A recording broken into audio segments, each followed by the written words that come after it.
Olivia Bennett had almost forgotten what hope felt like. After nearly 7 exhausting months of unanswered job applications, disappointing interviews, and polite rejection emails, the 24-year-old finally received an opportunity that seemed capable of changing her life. The position was modest, a service attendant at the prestigious Caruso estate, but to Olivia, it represented something far greater than a paycheck. It was proof that she had not been defeated by months of failure. Living with her widowed mother in a small, aging house on the outskirts of New Orleans, Olivia had grown accustomed to stretching every dollar and hiding her worries behind a gentle smile. She possessed a quiet kindness that often led people to underestimate her. Yet beneath her calm appearance was a remarkable resilience. No matter how difficult life became, she never complained. Instead, she focused on taking care of her mother, Margaret, whose years of sewing to support the family had left her hands rough and her health increasingly fragile. Their relationship was built on unconditional love. Though one painful absence had always lingered between them, the mystery surrounding Olivia's father. According to Margaret, Michael Bennett had died in a tragic garage fire when Olivia was only 4 years old. There had been no funeral she could remember, no final goodbye, and only a small wooden box hidden beneath Margaret's bed, containing several faded photographs of a smiling young man with kind gray eyes. As a child, Olivia often opened the box in secret, tracing her fingertips over her father's face, while wondering whether she had inherited his smile or his gentle expression. Whenever she asked questions, her mother answered with the same carefully rehearsed story.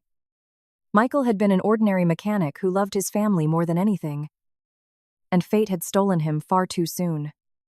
Although Olivia accepted those words for most of her life, something about the story had always felt incomplete. Her mother avoided speaking about Michael whenever possible, and every conversation ended with visible sadness that suggested there were memories too painful to revisit. Over time, Olivia stopped asking, convincing herself that some questions simply had no answers. The Caruso estate stood in sharp contrast to everything Olivia had ever known. Surrounded by towering stone walls, iron security gates, armed guards, and perfectly manicured gardens, the enormous mansion resembled a private fortress more than a family home. Every visitor underwent extensive background checks before being allowed inside, and employees were expected to follow strict rules without exception. Confidentiality agreements were mandatory. Restricted areas were clearly marked, and even casual conversations with senior staff were discouraged. Olivia quickly realized that this was not an ordinary household. It belonged to Vincent Caruso, a man whose name inspired equal measures of admiration and fear throughout New Orleans. Publicly, he was celebrated as the successful owner of shipping, logistics, and real estate companies. Privately, rumors painted a darker picture. Many believed Vincent had once ruled one of the city's most powerful criminal organizations before transforming his empire into legitimate businesses. Whether the stories were true or exaggerated, everyone agreed on one thing: Vincent Caruso noticed everything, trusted almost no one, and tolerated no mistakes. Even longtime employees lowered their voices whenever they spoke his name. On her very first morning, Olivia did everything she could to avoid drawing attention to herself. She carefully memorized every instruction given by the stern but professional housekeeper, Elena Graves, who reminded her repeatedly that Mr. Teltemest Caruso valued discipline above all else. A few hours into her shift, Elena handed Olivia a polished silver tray carrying fresh coffee and quietly instructed her to deliver it to Vincent's private office. Her heart immediately began racing. The office was considered one of the most restricted rooms in the entire estate, and new employees almost never entered it alone. As Olivia walked through the silent corridors, guarded by security personnel stationed outside heavy walnut doors, she silently repeated every instruction in her mind. Enter quietly. Place the tray on the table. Avoid eye contact. Touch nothing. Leave immediately. She knocked softly, waited for permission to enter, and stepped into a room unlike anything she had ever imagined.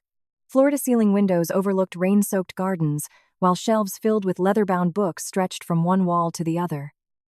Brass lamps illuminated a massive dark wood desk where Vincent Caruso sat reviewing documents with complete concentration. Without lifting his eyes, he continued reading as Olivia carefully approached the side table to place the coffee tray. Relieved that she had almost completed her task unnoticed, her attention drifted for only a brief moment toward the collection of framed photographs displayed behind Vincent's desk. They chronicled decades of the Caruso family's history: old ships, warehouses, business celebrations, and formal portraits. Olivia's eyes casually moved from one photograph to another until they suddenly froze on an image near the center of the display. Time seemed to stop. Her breathing caught in her throat as she stared at the face of a young man standing proudly beside an equally youthful Vincent Caruso. The features were unmistakable. The gentle eyes, the familiar smile. Even the small crease beside his mouth matched every photograph she had treasured since childhood. It was her father, Michael Bennett, the man she had mourned for 20 years. The man her mother insisted had died in a garage fire long ago. Her hands began trembling uncontrollably. Before she could regain control, the porcelain teacup slipped from the silver tray and shattered against the polished floor. The sharp sound echoed throughout the office. Vincent slowly raised his eyes from the documents and followed Olivia's horrified gaze toward the photograph. An uneasy silence filled the room. Staff members looked at one another in confusion as Olivia struggled to steady her breathing. Unable to suppress the question consuming her mind, she pointed toward the photograph with shaking fingers and whispered, almost to herself, "Sit." "Why is my father in that photograph?" Vincent's expression changed instantly. Without taking his eyes off Olivia, he calmly pressed the intercom button on his desk. "Everyone out," he ordered. The secretary, the housekeeper, the guards, and every employee quietly left the room, leaving only Vincent Caruso and the terrified young woman standing before him. As the heavy office door closed behind the last person, Vincent remained silent for several long seconds before taking a slow breath. His expression burdened by memories he had clearly spent years trying to bury.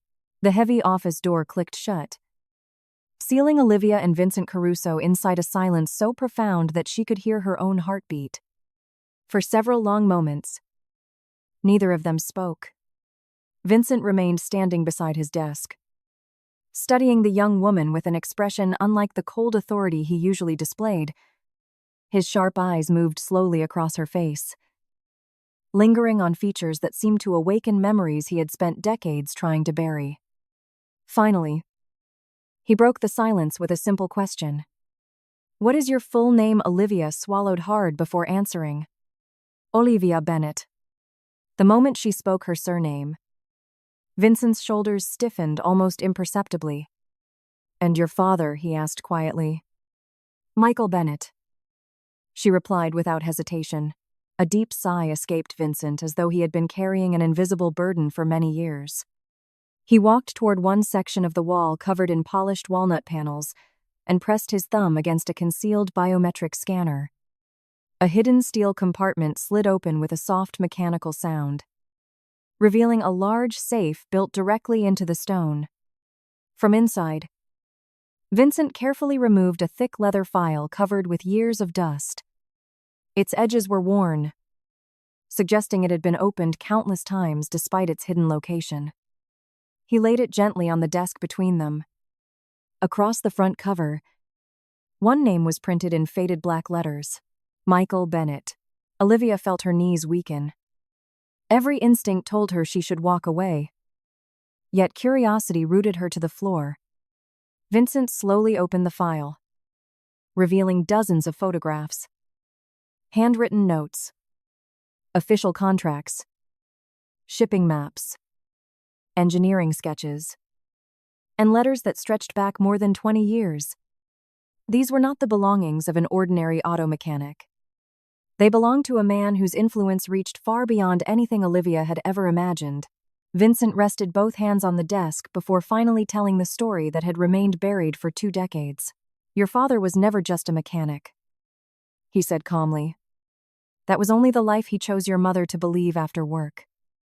The man I knew was one of the greatest strategic minds I have ever met." He explained that more than 20 years earlier, Michael Bennett had been his closest friend, business partner, and the only person he trusted without question. Long before the Caruso organization became a respected logistics empire, it had survived dangerous years of violent competition. While others solved problems with weapons, Michael solved them with intelligence. He designed transportation routes no rival organization could predict, established hidden supply chains that kept essential shipments moving under constant surveillance, and built communication systems that allowed Vincent's operations to function even when every road and harbor was being watched. His genius was not violence, it was planning several moves ahead of everyone else. More than once, Michael had saved Vincent's life without firing a single shot. During one particularly dangerous conflict, rival groups prepared an ambush that would have eliminated Vincent and most of his senior leadership. Michael noticed inconsistencies in shipping schedules that no one else considered important. Acting purely on instinct, he altered the convoy's route only hours before the attack. The assassins waited all night beside an empty highway while Vincent safely reached his destination through an alternative route that existed only because Michael had designed it years earlier. That was the kind of man he had been: patient, brilliant, and always thinking beyond the obvious. As Olivia listened, every belief she had carried since childhood began collapsing. The father her mother had described as an ordinary mechanic was, in reality, one of the architects behind one of the most powerful business empires in Louisiana. The photographs scattered across the desk confirmed Vincent's words. There were images of Michael standing beside cargo ships, reviewing blueprints with engineers, shaking hands with investors, and laughing alongside a much younger Vincent during the early days of their partnership. None of those moments resembled the simple life her mother had always described. Vincent then removed another envelope from the file and unfolded a large legal document. Its official seals remained perfectly preserved despite its age. "This," he said, sliding it toward Olivia, "is the original partnership agreement." Her eyes scanned the pages until they stopped on one paragraph that instantly stole her breath away. Michael Bennett 40% ownership. Olivia looked back at Vincent in disbelief. 40%, she whispered. Vincent nodded. "When we founded Caruso Maritime and Logistics Holdings, I owned 60%. Your father owned the remaining 40. We built everything together. Every warehouse, every shipping contract, every transportation network began with the two of us." He allowed the significance of those words to settle before continuing. "The companies you see today have expanded for more than 20 years. Property values increased. Investments multiplied. International contracts generated enormous profits. If your father had remained part of the business, or if his legal ownership had been properly protected, his share would now be worth several $billion." Olivia could barely comprehend the number. Her mother had spent years struggling to pay utility bills while secretly raising the daughter of a billionaire business founder. It made no sense. If Michael truly owned such extraordinary wealth, where had it gone? Vincent answered before she could even ask. "It didn't disappear." His voice became colder. "It was stolen." He opened another collection of documents containing complicated financial charts, ownership records, offshore banking transactions, and diagrams connecting dozens of corporations registered under different names across several countries. Olivia recognized almost none of the terminology. But one thing became increasingly clear. Someone had spent years moving Michael's assets through an elaborate network designed to make them impossible to trace. Vincent summoned Daniel Mercer, the head of his financial investigations team, who entered carrying additional evidence collected during a recent forensic audit. Together, they explained that hundreds of transactions had been disguised as consulting agreements, investment partnerships, development fees, and legal restructuring costs. On paper, each transfer appeared insignificant. Together, however, they represented one of the largest financial thefts in the organization's history. Every investigation eventually pointed toward one individual, Anthony Russo. The name immediately caught Olivia's attention. She had heard it before on television, interviews, and charity events. Anthony appeared to the public as a respected businessman, generous philanthropist, and Vincent's most loyal advisor. Yet Daniel's investigation painted an entirely different portrait. For 20 years, Anthony had quietly manipulated corporate records, created shell companies across multiple countries, established offshore trusts under false ownership, and redirected Michael's dividends into organizations that existed only on paper. He controlled accountants, lawyers, and financial intermediaries who unknowingly helped conceal billions of dollars that rightfully belonged to Michael Bennett. Even more disturbing was the realization that Anthony had also supervised every official investigation into Michael's disappearance. The man responsible for searching for Michael had secretly benefited from ensuring he was never found. The room fell silent once again. Vincent reached into the leather file one final time and carefully placed several yellowed envelopes on the desk. Each envelope had been mailed from a different Louisiana town. Everyone carried the same unmistakable signature, Michael Bennett. Olivia stared at the handwriting in complete disbelief. "My father wrote these." Vincent slowly nodded. "They arrived over the last 6 months." Her pulse quickened. "If these letters are genuine," she whispered. Vincent met her eyes with a look that combined hope, regret, and determination. "Then there is only one possible conclusion." He paused for several seconds before speaking the words that changed everything. "Michael Bennett may still be alive." Olivia barely remembered the drive home. The rain blurred the streets of New Orleans into streaks of silver as her hands gripped the steering wheel so tightly that her knuckles turned white. Vincent's words echoed relentlessly inside her mind. Her father had never been an ordinary mechanic. He had been a brilliant strategist, a founding partner of the Caruso empire, and the rightful owner of a fortune worth billions. Even more unbelievable were the letters Vincent had shown her, letters carrying Michael Bennett's unmistakable signature, written only months earlier. Every piece of evidence shattered the story she had believed since childhood. Yet only one person could explain why she had spent 20 years mourning a man who might still be alive. The familiar house where Olivia had grown up looked smaller than ever as she stepped onto the porch. Warm light spilled from the kitchen window, and for a brief moment she wished she could turn around and pretend none of this had happened.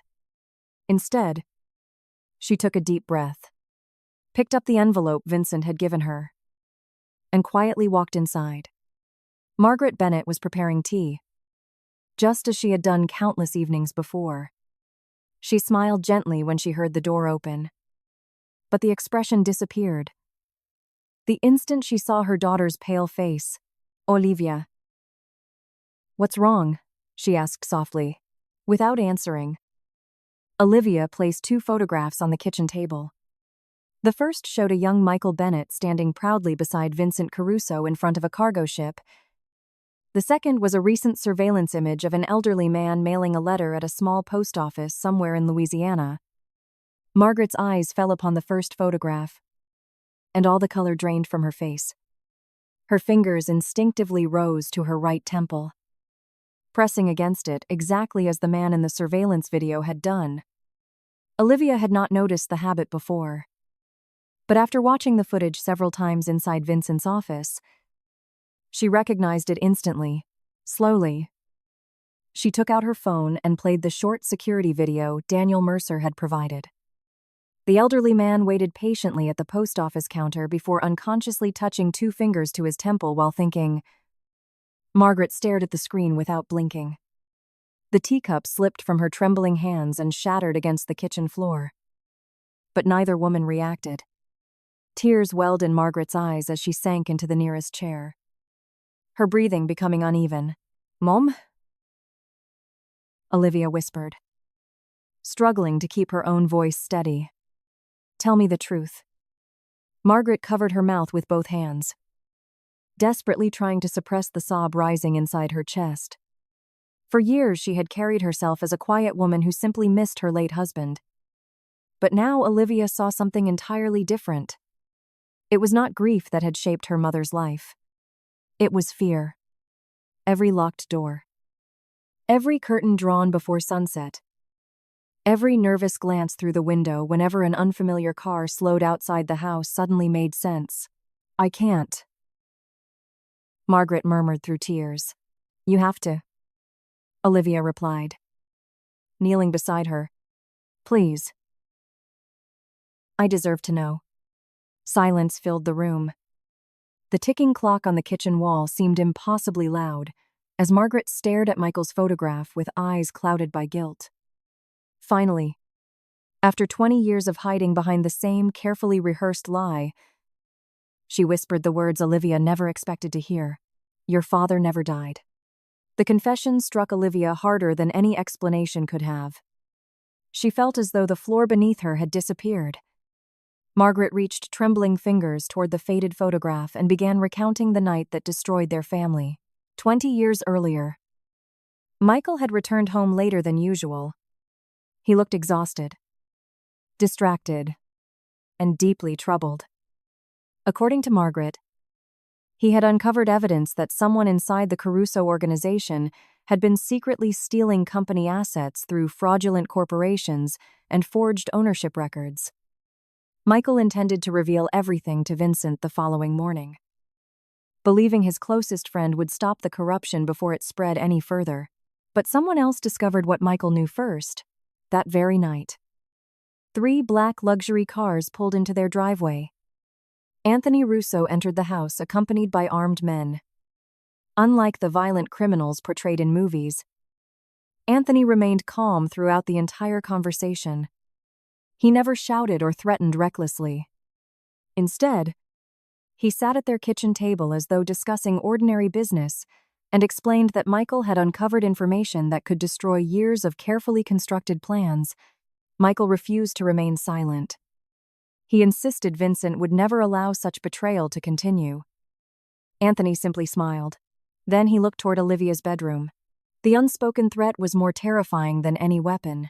Anthony calmly explained that if Michael attempted to contact Vincent, the police, or anyone else, Margaret and 4-year-old Olivia would disappear long before help could arrive. Every possible escape had already been anticipated. False witnesses had been prepared. Financial records had been altered. A burned vehicle would soon convince everyone that Michael Bennett had died in an accidental fire.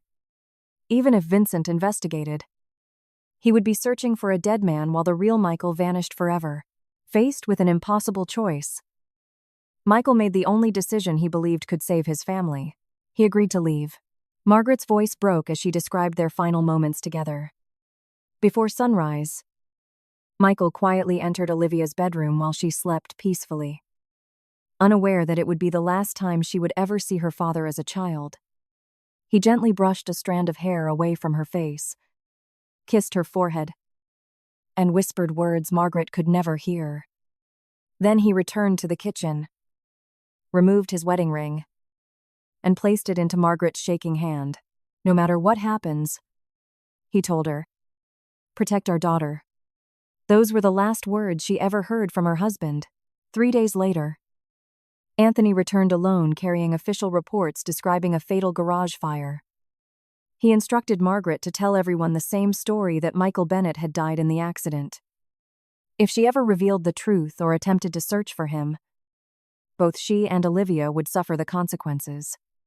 Terrified for her daughter's safety, Margaret obeyed. She buried every photograph except the few hidden inside the wooden box beneath her bed. She never accepted life insurance money because she feared signing any official documents connected to Michael's death. And every time Olivia asked about her father, Margaret repeated the same heartbreaking lie, hoping that one day her daughter would forgive her. By the time Margaret finished speaking, both women were crying openly.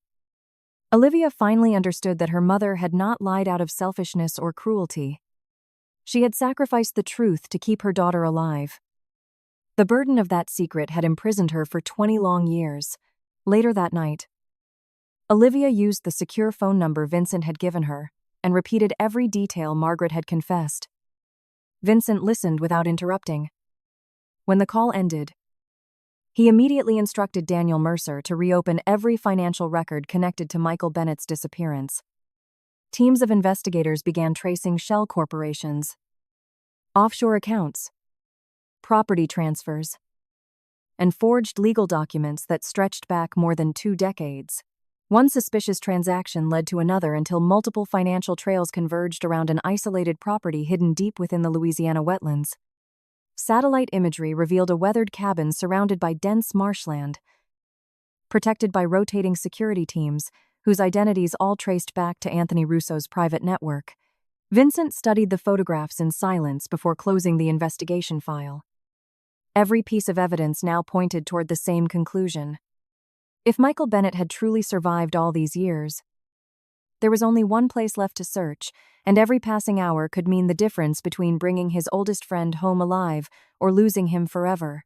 Before sunrise, the Caruso estate was already alive with controlled urgency. The usual silence that surrounded the mansion had been replaced by the quiet determination of men preparing for a mission unlike any they had undertaken before. Vincent Caruso stood in the underground archive room one final time, studying satellite photographs, financial records, and intelligence reports spread across the long steel table. Every piece of evidence collected over the previous 24 hours pointed toward the same isolated location hidden deep within the Louisiana wetlands. For 20 years, Michael Bennett had been erased from history by a carefully constructed web of lies. Now, for the first time, Vincent knew exactly where to look. Unlike previous operations, Vincent refused to remain behind and issue orders from a safe distance. Michael had once risked everything to protect him, and he would not ask anyone else to bring his oldest friend home. Marcus Hale assembled a small team composed only of men whose loyalty had never been questioned. Daniel Mercer carried every document needed to expose Anthony Russo's financial crimes. While Olivia insisted on joining the mission despite the danger, she had waited her entire life to know the truth about her father. And nothing could stop her from seeing him if there was even the smallest chance he was still alive. As the convoy of armored SUVs left the city and disappeared into endless stretches of swamp, thick morning fog settled over the narrow gravel roads. Towering cypress trees lined both sides of the route, their branches draped with Spanish moss that swayed gently above dark, motionless water. The deeper they traveled into the wetlands, the more isolated the world became. Olivia sat beside Daniel in the second vehicle. Unable to take her eyes off the passing landscape, she wondered how many mornings her father had spent staring at the same silent marshes while believing he would never see his family again. Daniel quietly reviewed the latest intelligence gathered overnight. Hidden surveillance confirmed that 4 armed guards continued protecting the property, while Anthony Russo himself had unexpectedly arrived less than an hour earlier. The timing could not be a coincidence. Anthony had realized someone was getting dangerously close to uncovering the truth. If Michael signed the remaining legal documents transferring his ownership rights, recovering the stolen empire would become infinitely more complicated. Every passing minute increased the risk. Hidden among dense reeds and towering cypress trees stood an aging wooden cabin built on heavy support beams above the swamp. At first glance, it resembled an abandoned fishing lodge slowly surrendering to time. The illusion disappeared the moment Vincent examined it through binoculars. Cameras had been concealed beneath the roofline. Motion sensors protected the surrounding boardwalk, and armed men patrolled the narrow perimeter with disciplined precision. Anthony had transformed the forgotten cabin into a private prison where no curious traveler would ever think to search. Inside, Michael Bennett sat quietly at a weathered wooden table. 20 years of captivity had transformed the energetic young strategist from the old photographs into a thin, Silver-haired man whose face carried deep lines carved by isolation and sacrifice. His shoulders had become slightly stooped, and his once steady hands now trembled with age. Yet the kindness in his eyes remained unchanged. Although imprisonment had weakened his body, it had never broken his spirit. Every morning he awakened, believing that somewhere beyond the endless swamp, his wife and daughter were alive. That hope alone had carried him through 2 decades of loneliness. Across the table sat Anthony Russo, still dressed with the same flawless elegance that had helped him earn the respect of politicians, businessmen, and charitable organizations throughout Louisiana. His expensive charcoal suit appeared untouched by the humid air, and his calm voice carried the confidence of a man who believed he controlled every possible outcome. Anthony slowly slid a leather folder across the table. "I've simplified everything," he said almost casually. "Sign these documents, and whatever time you have left will remain peaceful. Refuse." He paused deliberately before continuing. "Accidents happen every day. Your wife is older now. Your daughter has a future ahead of her. It would be unfortunate if either of them became victims of circumstances beyond anyone's control." Michael looked down at the papers without reaching for the pen. The documents transferred every remaining share connected to his ownership into corporations secretly controlled by Anthony. 20 years of threats had never changed his answer.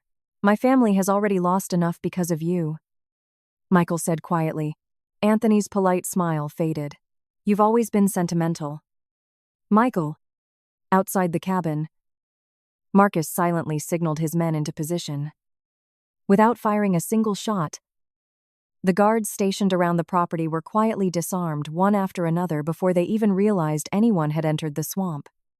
Every escape route was sealed. Daniel confirmed through encrypted radio that the perimeter was secure. Vincent turned toward Olivia. "For 20 years," he said softly, "he has dreamed of seeing his family again." He gently placed a hand on her shoulder. "You should be the first person he sees." Olivia nodded. Though tears had already begun filling her eyes, she slowly stepped onto the narrow wooden walkway leading toward the cabin while everyone else remained several yards behind. Every footstep felt impossibly heavy. Her heartbeat echoed inside her chest, louder than the creaking boards beneath her feet. When she finally reached the weathered front door, she hesitated only long enough to steady her breathing before pushing it open. The old hinges groaned softly. Anthony glanced toward the entrance with visible irritation. Assuming one of his guards had interrupted the meeting, Michael turned much more slowly. For several endless seconds, father and daughter simply stared at one another. Olivia immediately recognized the gentle gray eyes she had spent her childhood searching for in faded photographs. Michael saw the little girl he had kissed goodbye 20 years earlier, transformed into a beautiful young woman standing only a few steps away. Time seemed to stop. Neither of them could speak. Then, almost as if he feared the vision might disappear, Michael whispered a single word. "Olivia."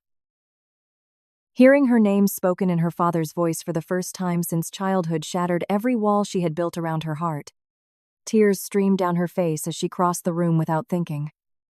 Michael struggled to stand, weakened by years of captivity, but managed only one unsteady step before Olivia reached him. She wrapped both arms around him as tightly as she could, refusing to let go.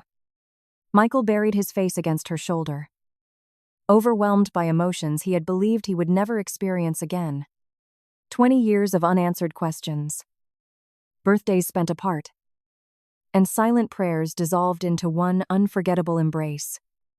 Neither cared about the tears, the lost years, or the stunned silence surrounding them. In that moment, nothing existed except a father and daughter finally finding each other again. The emotional reunion ended only when another familiar figure entered the cabin. Vincent Caruso stepped inside carrying a thick leather case. His eyes met Michael's, and neither man spoke. Words were unnecessary between two friends who had once trusted each other with their lives. Vincent simply placed the case onto the table with enough force to scatter Anthony's unsigned documents across the floor. Then he opened it. "Onabi 1.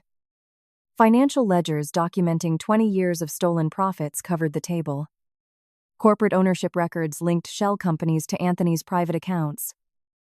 Wire transfers, offshore trusts, forged legal agreements, bribery payments, and forensic accounting reports formed an Finally, Vincent carefully laid every letter Michael had secretly mailed during the previous 6 months on top of the documents. He looked directly at Anthony.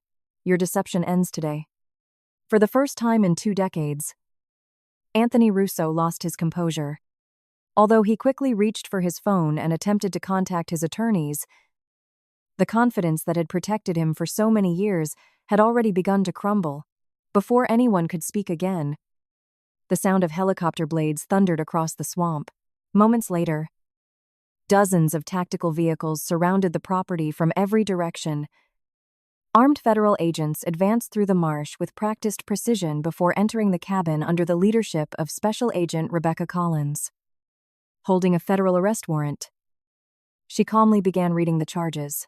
"Anthony Russo, you are under arrest for conspiracy, kidnapping, racketeering, money laundering, fraude, bribery, unlawful imprisonment, and multiple counts of financial corruption." Anthony stood frozen. His phone slowly slipped from his hand onto the wooden floor. For 20 years, he had manipulated corporations, governments, investigators, and even Vincent himself. He had believed wealth and influence could bury the truth forever. Instead, the truth had arrived carrying handcuffs. As FBI agents escorted Anthony from the cabin, Vincent turned toward Michael and quietly smiled for the first time in years. "It's over," he said. Michael looked at Olivia, then toward the bright morning sunlight spilling through the open doorway. After 20 years of darkness, imprisonment, and silence, he finally took his first steps toward freedom, surrounded not by enemies, but by the family and friends he had sacrificed everything to protect.